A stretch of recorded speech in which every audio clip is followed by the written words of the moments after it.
Coronavirus menimbulkan banyak sekali pertanyaan dan spekulasi yang belum terjawab secara pasti hingga saat ini. Dari mana sebenarnya asal mula virus ini, dan bagaimana virus ini menyebar? Siapa yang menyebarkannya dan benarkah faktanya sesuai dengan yang dikatakan media selama ini? Karena skenario dunia saat ini selalu digiring kepada penularan melalui hewan yaitu kelelawar atau ular. Dan wabah ini dimulai dari Huanan Seafood Market, kota Wuhan, China. Namun di balik informasi tersebut, ternyata ada spekulasi yang menyatakan bahwa virus ini diduga berasal dari kebocoran laboratorium biochemical yang ada di kota Wuhan. Benarkah virus ini sebenarnya adalah senjata biologis? Hingga video ini dibuat sudah terdapat sekitar 4.474 orang yang terjangkit oleh coronavirus dan akan terus bertambah. Bahkan 107 orang sudah dinyatakan meninggal dunia. Apakah benar jumlahnya hanya sekitar 4.000-an orang saja? Sedangkan beredar sebuah video dari warga Wuhan yang menjadi salah satu perawat menyatakan bahwa sebenarnya sudah ada 90.000 orang telah terjangkit coronavirus. Sebelum akhirnya video yang viral di dunia maya ini dihapus oleh otoritas setempat yang terkesan menutupi fakta. Bahkan salah satu pakar dari Inggris yaitu Profesor Neil Ferguson nampak sepakat bahwa dia memprediksi saat ini sebenarnya sudah ada sekitar 100.000 orang yang terjangkit oleh virus ini namun masih belum teridentifikasi. Dan menurutnya ini semua barulah sebuah permulaan. Bahkan sumber berita lain menyatakan bahwa ini adalah bentuk politisasi penyakit, di mana secara mengejutkan, ternyata coronavirus sebenarnya sudah ditemukan oleh seorang dokter berkebangsaan Mesir yaitu Dr. Ali Mohammed Zaki 7 tahun yang lalu. Namun informasi itu akhirnya juga di-take down oleh pemerintah Arab Saudi hingga berakhir ke pemecatan Dr. Zaki dari salah satu rumah sakit di Saudi, karena mengirimkan sampel virus baru ini ke laboratorium virologi di Belanda, dan dalam tanda kutip melangkahi pemerintah Saudi sendiri. Mungkin karena kepentingan politis bahwa antidot sebuah penyakit itu punya nilai yang sangat tinggi. Sebenarnya masih banyak juga video-video lain yang telah dihapus oleh otoritas setempat yang menyangkut seberapa parahnya situasi yang sebenarnya terjadi di Wuhan. Apakah benar ini semua skenario yang diangkat untuk menutupi sebuah rahasia besar yang ada di balik tirai? Bahwa coronavirus yang saat ini menyebar diduga sumbernya berasal dari laboratorium biokimia yang ada di Wuhan Institute of Virology yang berada di dekat dengan lokasi awal penyebaran. Ditambah sebuah konspirasi yang dinyatakan oleh seorang saintis asal Rusia bahwa SARS dulu juga pernah menjadi wabah global sebenarnya adalah virus buatan manusia yang memang disengaja.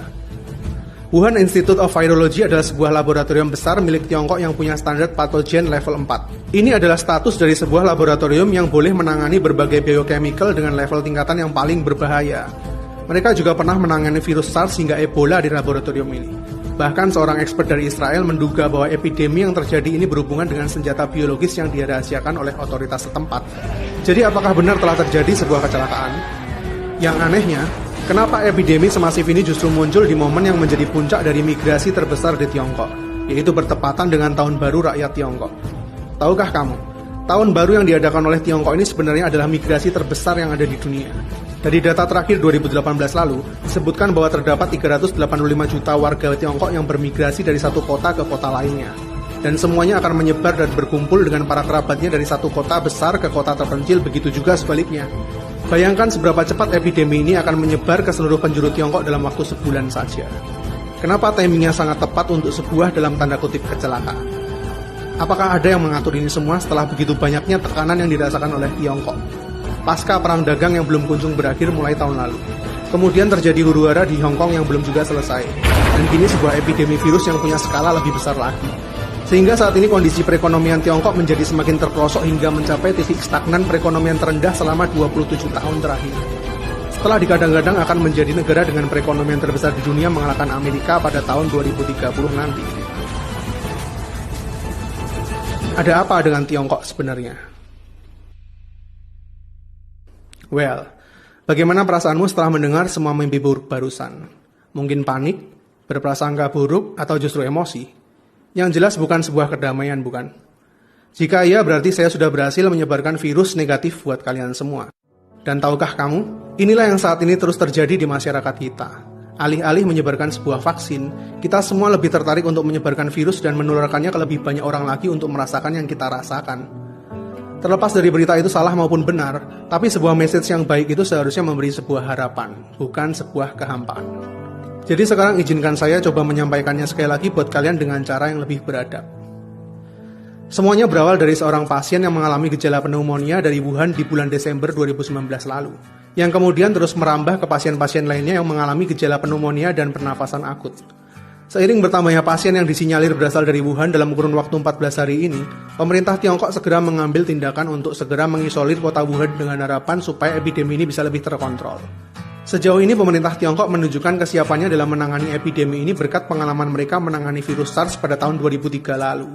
Bahkan sebuah rumah sakit khusus penderita virus ini dengan jumlah 1.000 tempat tidur telah dibuat hanya dalam waktu 6 hari saja. Pemerintah menutup seluruh akses kota Wuhan yang berjumlah 11 juta jiwa ini sementara waktu. Begitu juga dengan 17 kota di sekitarnya sehingga bisa dibilang mereka telah mengisolir 50 juta jiwa supaya menekan epidemi ini. Hingga saat ini Tiongkok berkomitmen untuk memenangkan pertempuran melawan virus ini, yang tentunya bisa dicapai jika semuanya bersatu. Bahkan telah menyediakan dana sebesar 1,6 miliar dolar sebagai dana penanggulangan. Faktanya, meskipun coronavirus ini memiliki kemiripan dengan virus SARS dan MERS yang pernah mewabah sekitar tahun 2003 hingga 2012 lalu, namun coronavirus ini hingga saat ini bisa dibilang tidak seganas kedua virus sebelumnya.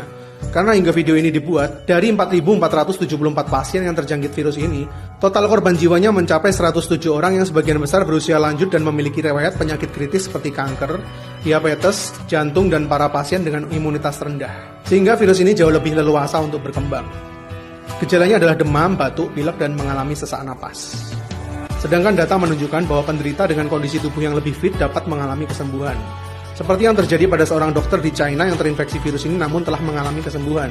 Begitu juga dengan beberapa informasi baru lain yang menyatakan bahwa beberapa pasien mereka mulai negatif dari coronavirus setelah dirawat selama 2 minggu. Hal ini diperkuat juga oleh seorang pakar yang menyatakan bahwa coronavirus memiliki sifat swasirna, di mana jika pasien tersebut memiliki fisik yang cukup kuat, virus tersebut akan hilang dengan sendirinya, atau justru sistem imunitas kita akan membentuk antibodi sendiri terhadap virus itu. Karena hingga saat ini sudah terdapat 63 orang dinyatakan sembuh dari virus ini. Jadi kuncinya adalah sistem imun kita sendiri. Jaga kesehatan supaya tetap fit dan hindari tempat yang potensial untuk sementara waktu.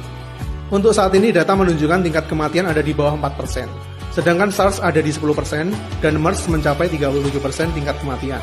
Sehingga meskipun belum ditemukan vaksinnya, para penderita tetap bisa sembuh jika pasien tersebut punya riwayat kesehatan yang baik dan imunitasnya tinggi. Namun tetap perlu diwaspadai karena penyebaran virus ini tergolong cepat dan dapat menularkan melalui pernapasan, sentuhan maupun mata.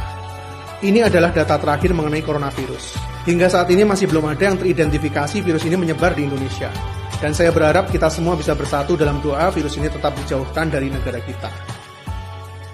Namun meskipun coronavirus menyebar dengan ganas, beberapa hari terakhir ini justru saya lebih cemas dengan virus jenis lain yang tidak kalah ganasnya, yaitu virus-virus kebencian. Di manakah empati dan nurani kita di saat manusia lain sedang berkesusahan? Kita semua manusia sama-sama punya dosa, bukan manusia yang menentukan siapa yang pantas mendapatkan azab.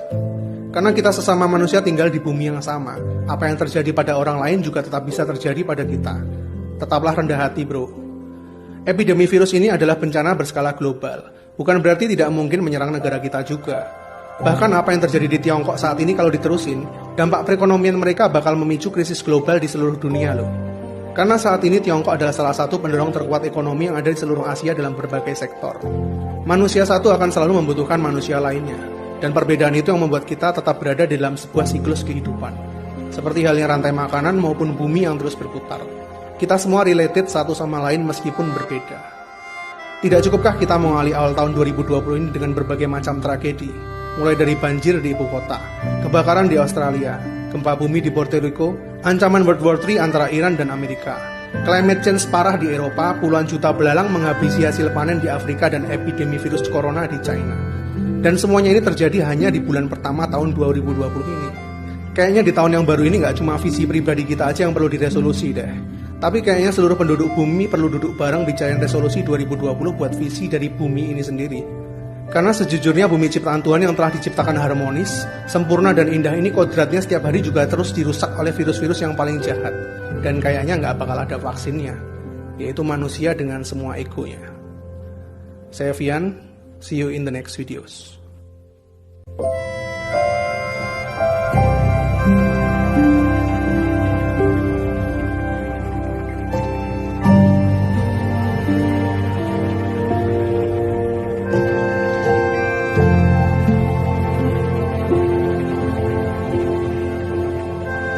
Thank you.